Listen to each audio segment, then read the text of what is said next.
आज अपन पढ़ने वाले कॉन्ट्रैक्ट अकाउंट का बेसिक, कि कॉन्ट्रैक्ट अकाउंट का बेसिक पढ़ने वाले कि कैसा होता है कॉन्ट्रैक्ट अकाउंट।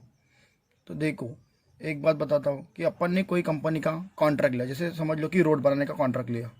क्या बनाने का? रोड बनाने का कॉन्ट्रैक्ट लिया। तो समझ लो कि अपन ये रोड बना रहे हैं। रोड बनाने के लिए मैं पहले लेबर ढूंढूंगा, तो मैंने लेबर लाया। पर लेबर तो लाए, लेबर के लिए ऐसा ही काम होगा कि मेरे रोड का नहीं होगा। तो मैं क्या लाऊंगा? सबसे पहले मटेरियल। क्या लाऊंगा? मटेरियल।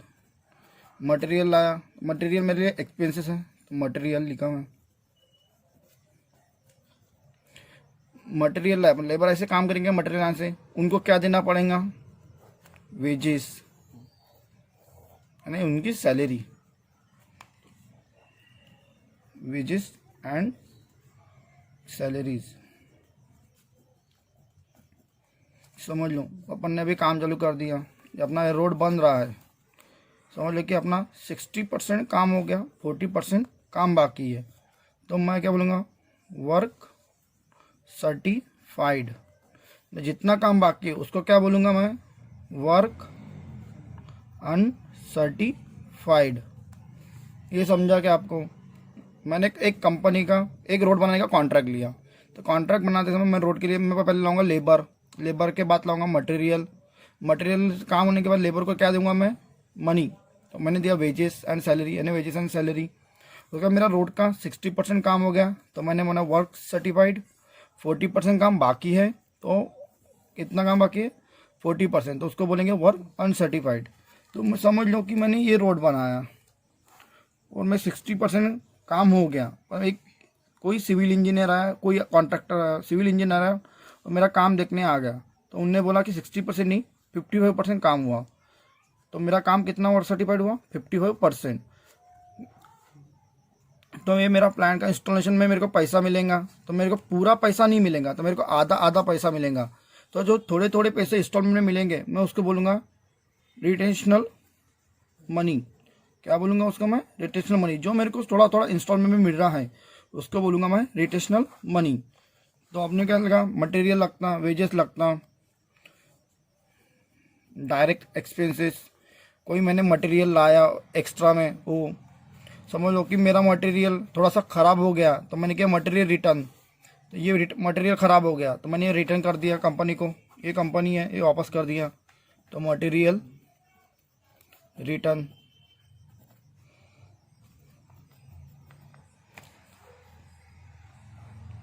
प्लान, समझ लो प्लान एंड शीट। जैसे कि मेरा मटेरियल ही है, तो मैंने मटेरियल थोड़ा सा काम होने के बाद थोड़ा सा बच गया है, तो मैं उसको क्या बोलूँगा? Material and sheet. Direct expenses, other direct expenses, indirect expenses, ये मेरे पूरे खर्चे हैं। समझ लो मैं WIP, work in progress.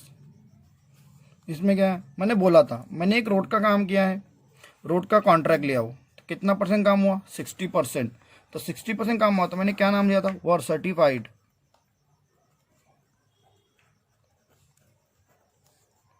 Plus work uncertified means 40% काम बाकी है।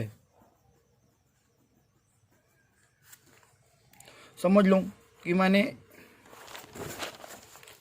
मैंने ये एक ट्रक से माल लाया और मेरा माल उतारते तो थोड़ा सा गिर गया, तो मेरा क्या हुआ? लॉस हुआ। तो क्या आएगा? Material loss. एक बात बताता हूँ आपको, जितने भी एक्सपेंसेस होंगे वो आएंगे डेबिट साइड कॉन्ट्रैक्ट अकाउंट के, और जितना भी अपना रिटर्न लॉस होता है वो आएगा credit side. Material loss, abnormal loss, main plan and material and sheet होता है सेम। प्लान एंड शीट दिया रहा है तो ठीक है, नहीं दिया रहा है तो प्लांट माइनस डिप्रिशिएशन करते हैं, तो अपने को क्या मिल जाएगा? प्लान एंड शीट मिल जाएगा। ये समझा? उसके बाद अपन इनका टोटल करेंगे तो ये प्रॉब्लम है अपने को यहाँ पे मिलेगा उनका नॉशनल प्रॉफिट, यहाँ से मैं उनको क्लोज कर दूंगा और नॉशनल प्रॉफिट को मैं यहाँ पे ले आऊँगा। यहाँ पे मेरा आएगा प्रॉफिट एंड लॉस और एक आएगा रिजर्व। प्रॉफिट एंड लॉस निकालने के लिए अपने पास फार्मूला है, मैं अभी बताऊंगा आपको। और रिजर्व नेशनल प्रॉफिट में से P&L माइनस करेंगे तो अपने को क्या मिलेगा, रिजर्व मिलेगा। तो गाइस मैंने बोला था कि प्रॉफिट एंड लॉस कैसे निकालना मैं आपको बताऊंगा अभी। तो उसका एक फार्मूला है 1/3 into normal profit into cash received divide by work certified. मैंने वैसे बोला है आपको लर्निंग टू इजी वे, मैं छोटे इजीली बताऊंगा। 1/3 कब लगता है, जबकि अपना प्रॉफिट 25 to 50 तक रहता है तो 1/3 लगता है, और 50 से लेके 90% तक 2/3। ये आप ध्यान में रखना।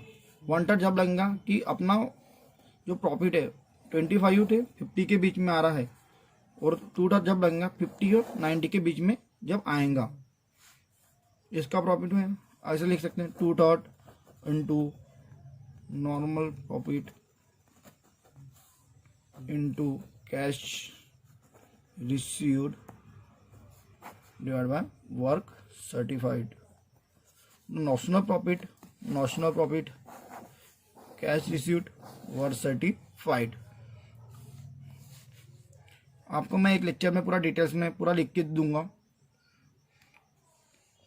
मैं आपको जैसे बताता हूँ कि आपको अभी पता नहीं होगा कि 2/3 कब लगाना, 1/3 कब लगाना, 2/3 कब लगाना। तो मैं आपको एक फार्मूला बताता हूँ, उससे आपको पता चल जाएगा कि 2/3 कब लगाना और 1/3 कब लगाना। समझ लो, ये फार्मूला बताता हूँ आपको। Contract is completed equal to work certified divide by contract price. समझ लो, फॉर एग्जांपल अपना कॉन्ट्रैक्ट समझ लो, वर्क सर्टिफाइड 7,50,000 का हुआ, और कॉन्ट्रैक्ट प्राइस है अपनी 12 लाख इंटू 100। तो समझ लो अपना कॉन्ट्रैक्ट होगा 62.5%। तो इतना परसेंट हुआ, तो अपन क्या कौन सा फॉर्मूला लगाएंगे, 50 और 90 के बीच में आ रहा है तो कौन सा लगाएंगे, 2/3 इंटू नॉशनल प्रॉफिट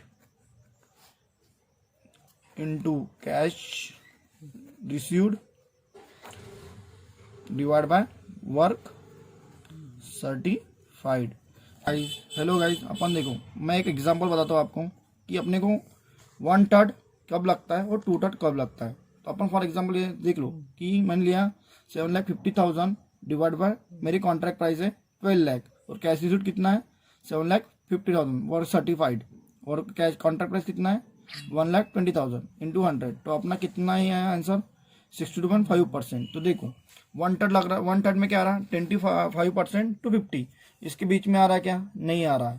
अपन 2/3 देखते हैं, 2/3 में देखो 50 to 90 इसके बीच में आ रहा है, तो अपन कौन सा फार्मूला लगाएंगे, 2/3 into notional profit into cash received divide by work certified. समझ लो गाइस, मेरा 62.5% आया, तो मैंने कौन सा फार्मूला बोला था, 2/3। तो मैं अभी एक एग्जांपल करके बताता हूँ कि कैसे ये फार्मूले में वैल्यू पुटअप करना। समझ लो कि अपने पास नॉशनल प्रॉफिट आया है 36,000, और अपने पास कैश, अपने को कैश रिसीव्ड दिया है 6 लाख, और वर्क सर्टिफाइड दिया है 7,50,000। तो देखो जैसे कि अपना ये फार्मूला लगाने के बाद अपना कितना परसेंट आया था, 62.5% आया था। तो मैंने कौन सा फार्मूला बताया, 2/3 into notional profit by cash by work certified. तो देखो 2/3 into notional profit into cash received divide by work certified. तो देखो 2/3 इंटू नॉशनल प्रॉफिट कितना है मेरा 36,000 इंटू कैश रिसीव्ड कितना है 6 लाख और वर्क सर्टिफाइड कितना है 7,50,000। तो मैं इनको कैलकुलेशन करके कितना आता है अपना प्रॉफिट एंड लॉस वो देखूंगा। तो समझ लो कैलकुलेशन। तो मैं कैलकुलेशन करने के बाद मेरा आंसर आया है 90,200। तो मैं ये क्या लिखूंगा, जो मेरा ये प्रॉफिट आया है समझ लो, मैं यहाँ पे लिख दूंगा मैं 2,000। मेरा कितना आया था नॉशनल प्रॉफिट 36,000। यहाँ पे एक एग्जाम्पल वाके लिख रहा हूँ मैं 36,000। तो मैं 36,000 में से 90,200 माइनस करूंगा, जो भी बचेगा वो प्रॉफिट मैं यहाँ पे लिख दूंगा और मेरा 36,000 से ये अकाउंट टैली हो जाएगा।